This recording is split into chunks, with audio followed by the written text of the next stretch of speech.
সবার আগে জানাই অসংখ্য ধন্যবাদ। Thank you thank you thank you আমার অল সাবস্ক্রাইবার বন্ধুদের, কারণ আপনাদের জন্য আমার 500 সাবস্ক্রাইব পূর্ণ হয়েছে।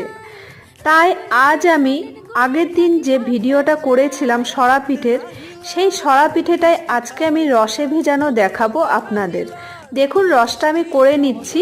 প্রথমে দুধটা জ্বালিয়ে নিলাম, ফুটে উঠলে দিয়ে দিলাম তেজপাতা, তার উপরে দিয়ে দিলাম নলেন গুড়, দিয়ে ভালো করে আমি এটা ফুটিয়ে নেব। আর দেখুন ঢাকা দিয়ে কিছুক্ষণ পরপর খুলে দিচ্ছি আর ঢেকে দিয়ে ফুটিয়ে নিচ্ছি। আর ফোটানো হয়ে গেলে বন্ধ করে দিই। আর ফুলকো ফুলকো দেখুন কেমন ফুলেছে, আর চারিপাশটা ফুটো ফুটো হয়ে গেছে। এর মধ্যে আমি ডুবিয়ে রাখবো সারা রাত, রেখে পরের দিন জ্বালিয়েছি। অবশ্য আপনাদের ওটা দেখানো হয়নি। পরের দিন জ্বালিয়ে নেবেন, গ্রেভিটা খুব ঘন হবে, খেতেও খুব দারুণ টেস্টি হবে। আজকের মতো